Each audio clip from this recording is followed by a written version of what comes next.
Well, new reports show how deeply involved the CIA is inside of the regime change operation in Venezuela, as we've reported here on this show. And new reports this week suggest that the CIA and special forces failed in a recent mission to kill or capture Nicholas Maduro. A friend of the show, Colonel Douglas McGregor, you recall yesterday on the show, said if those reports are true, then that is damning. Because, first of all, that those reports would even be out there is damning. And how, in plain sight, the CIA is operating inside of Venezuela. Our next guest is a CIA whistleblower whose family was targeted by the U.S. government with directed energy weapons. He's written a book called Twilight of the Shadow Government, How Transparency Will Kill the Deep State. That author is Kevin Shipp, former CIA officer, and the USA went after him. Kevin, welcome to the show. Great to have you here. Well, it looks like you're muted, unless it's on our side. Did we mute him, guys? Or is that him? Is that on his side or our side? He's not muted on our side. Okay. Might be on your side, Kevin. Okay. Back? Yep. There you are. There we are. Good. Okay. Great to have you here on the show, Kevin. Thank you so much. And so I want to get your take, first of all, just before we dive into more details about this, about the CIA Special Forces reports out of Venezuela over the past 48 hours trying to target, either capture or kill Nicholas Maduro. President Trump, when asked about it yesterday, Nicholas Maduro saying, oh, he will leave. He will leave. Like, unequivocally, he will leave. So it's not a surprise the CIA operating there, is it to you, Kevin? CIA has been involved in Venezuela going all the way back to the cartel called the Cartel of the Sun, which is run by a general who was a proxy of the CIA, who had gone in there and helped reconstitute his entire intelligence service with the goal of penetrating the entire Venezuelan government. And it turns out that the General Ramon Gulen was his name, was running narcotics the entire time and was the creator and the runner of the Cartel of the Sun. Now, the Cartel of the Sun is what the Trump administration is using as a pretext to go in and stage attacks first on these boats and then actually in Venezuela itself. And of course, with its long history of doing this, the CIA was behind the Secret Service and the general in creating the drug trade and some of the secret dealings back then and the eventual creation of the Cartel of the Sun. And the Trump administration is using the Cartel of the Sun as a pretext because that way he can go around Congress and stage covert operational attacks and assassinations within Venezuela, and also including these drug boats, which sadly resulted in the survival of two of the members of the drug boats who eventually were terminated after that, which is a real problem. Now, Congress tried to understand the CIA's role in the late 90s and in the late 80s and the 90s. In fact, John Kerry was one who tried to figure this out. The CIA redacted a lot of information and tried to hide it from Congress. And so now the Trump administration is sort of presenting this as a right versus left type thing. In fact, just now Caroline Leavitt is saying, well, it's liberals who are siding with the drug traffickers. It's not as, it's an unnecessary binary that they're using to distract us from the fact that we actually have been trying to get to the bottom of this for a long time, right? You're right, Natalie. They always do that. They always pit the right against the left, and sometimes, frankly, it's like they're one and the same. Yeah. Just to avoid the fact that apparently Donald Trump now has either been aggrandized with the CIA or has been manipulated by it to go down once again, as they have done throughout their history and never learned, to start and engage in a coup to take down the leader of the Venezuelan government. And as always with the CIA, if you go through every single coup attempt it's done, it's about the oil and it's about the minerals. And Venezuela is replete with oil and gold and things that the United States wants. And that's the CIA's version of national security, is gaining oil, minerals, and gold from other countries for the survival of the United States. That's what's going on here in the pretext of attacking the Cartel of the Sun, which going all the way back, as usual, the CIA was involved in the creation of that, the general who was running that, and he was running drugs at the time. So here we go again. The CIA never learns, mistake after mistake after mistake. And here we are on the verge of war that Trump is allowing and engaging in. And this is this is very concerning, and he's found a pretext to go around Congress to do it. So do you think the CIA is manipulating President Trump? Because I don't like how the MAGA influencers out there treat Trump like he's like a little baby, a toddler. Like he's just, he just doesn't know. He's just being controlled from all angles, and he has no sort of, he has no decision-making abilities on his own. So do you believe the CIA has somehow manipulated him in a way that he's unaware of, or he's going along with it? CIA has done this to every president that I've studied since I was a CIA officer, and they will come in and they'll say, look, sir, let me show you what you don't know. And they have pre-prepared briefings that show the president that if you don't take the action that we're recommending, it's going to be a serious breach to either national or international security. So you have to do this. That's the one thing, kind of a mild blackmail. And secondly, they'll come into the president, and I think especially with Donald Trump, this could be the case. Sir, you're the greatest president, the biggest supporter the CIA has ever had. We're so glad you're with us. We think this is an operation that will make you great in terms of countering the narco trafficking industry. And this is an operation I think that we should go with. And as the president, it'll put you at the top of stopping narco trafficking. So it would be in your best interest politically to do this. So that's how the CIA does it. They've done it with every president, going all the way back to President Reagan. I know this. I know the briefers. This is what the CIA does. And I had hopes that Trump would do what Bobby Kennedy Jr. and I have been calling for, discussing quite a bit, and that's a reformation of the CIA. I don't think that's going to happen now based on this. I don't think the CIA will ever be reformed under the Trump administration, and as sad as that is. Now, Marco Rubio, Secretary of State, is saying, oh, no, but Venezuela, they're run through Iran. They've got Hezbollah there without any real proof, sort of ignoring the history of that. It was us. It was the CIA that ran that Iran narco corridor. So does it seem to you, is there any proof that Iran or Hezbollah, which only exists in Lebanon to protect the Palestinians and the Lebanese, what would their interest be there? Is there somewhere we need to look to see that for proof? Because the government's not giving us any. It's not there. There is none.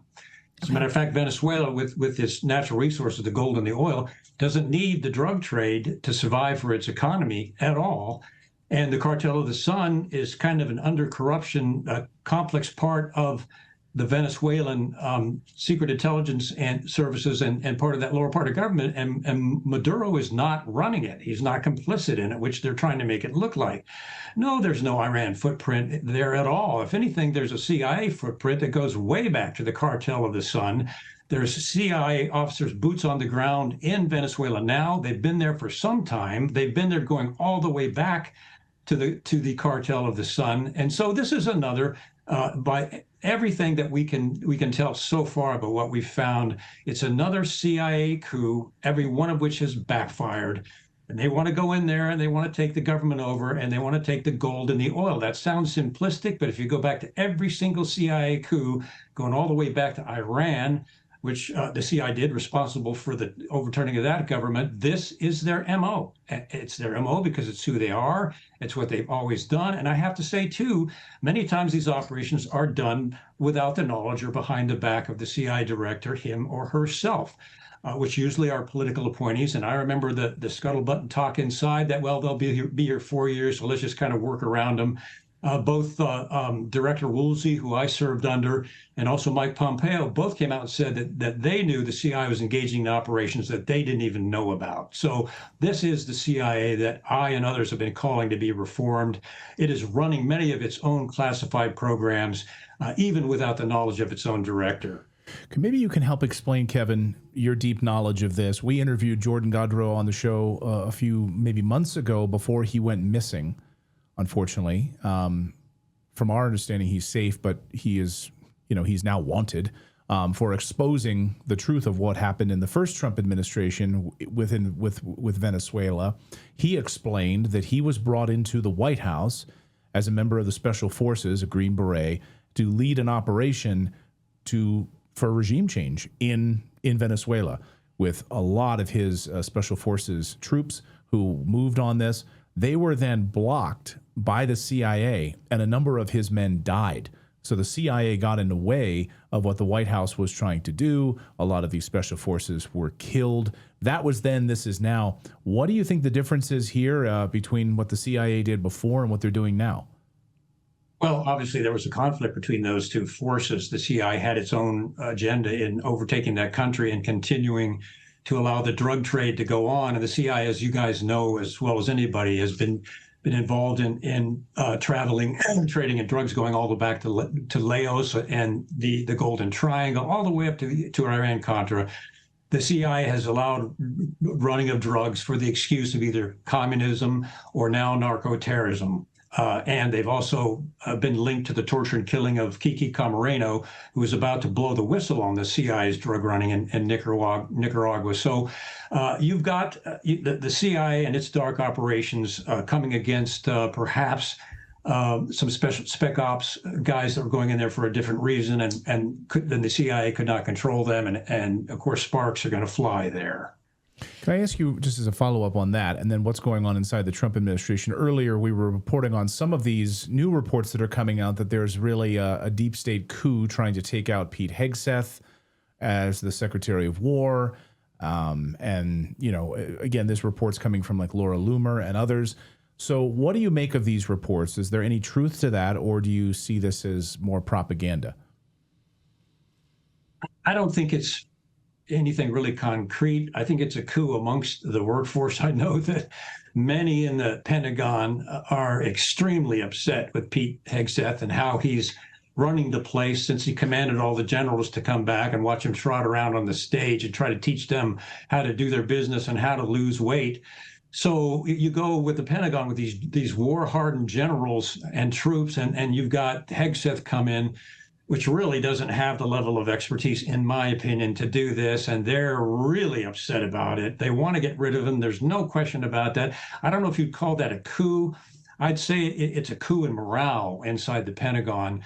Now Hegseth's got some real problems, because if indeed they did kill those two survivors in that drug boat that they bombed without any hard evidence that we've seen, by the way, then we've got an international war crime on our hands. And Hegseth recently at a cabinet meeting, when asked to explain, said, well, things happen in the fog of war.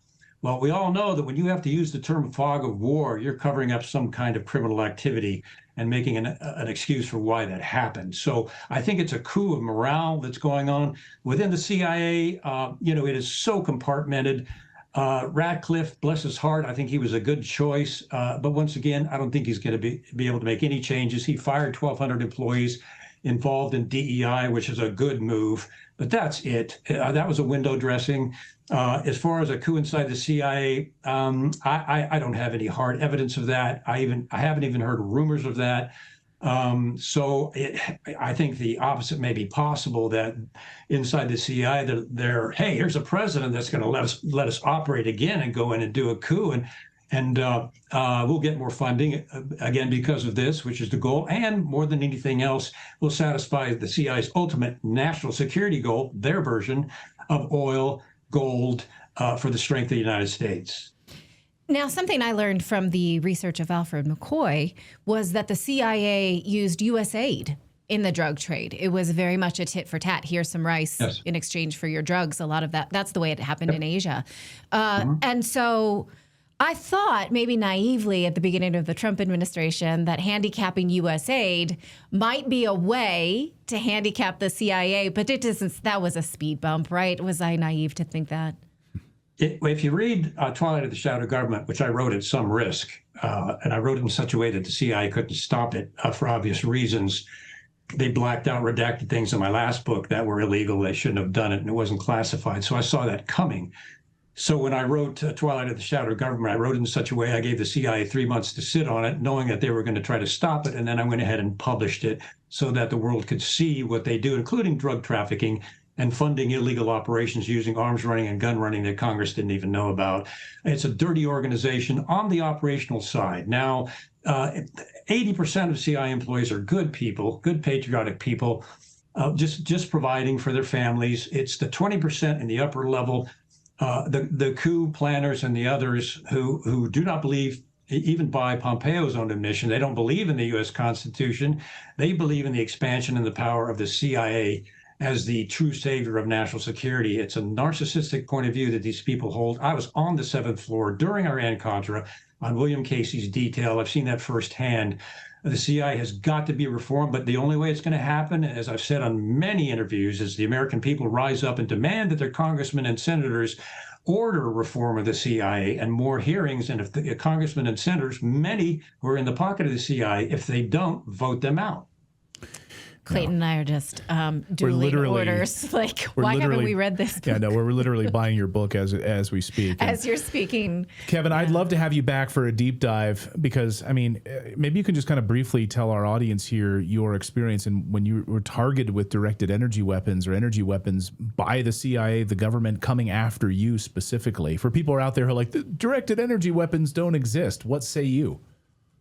Very quickly, I uncovered a vulnerability in embassies overseas where any foreign intelligence agent could go in and identify our covert CIA case officers and by extension their assets. And I wrote a report and published that to CIA management, and they blocked the report. They deleted it from the server. They called and threatened me and told me to drop it, destroyed all the documents, until the Department of State got hold of my report and went out and did a secret investigation with me involved without the CIA knowing about it, and came out and did a report published to the entire intelligence community that the CIA had allowed this vulnerability to be there on purpose, put the lives of our case officers at risk. Anybody in the visa section could go in and identify who they were. And the CIA was rebuked publicly. It was put in a report to the entire intelligence community with my name on it. So I knew that after that, I had a bit of a laser dot on my back. They posted me to a secret base in the Midwest of the United States. My family became immediately ill. My wife was bleeding from her gums, bruising all over. My son's immune system was so bad they thought it was AIDS, and we tested it, and it wasn't. He has never been the same since. They went after him mentally, dramatically. He had a dramatic change in personality, and frankly, right now, I mean, we're praying for him. We're not exactly sure where he is. We know he's still alive, but he took me aside one day and he said, "Dad, they're trying to kill me." Oh. And I know for a fact that Joey was on the base where I was, where the CIA had buried a lot of skeletons that they were afraid of Congress finding out. That's why they went after me initially, that in the report.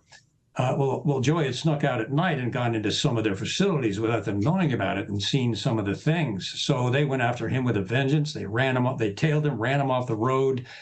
And then he had a dramatic personality change, was diagnosed with clinical PTSD. He was a normal kid.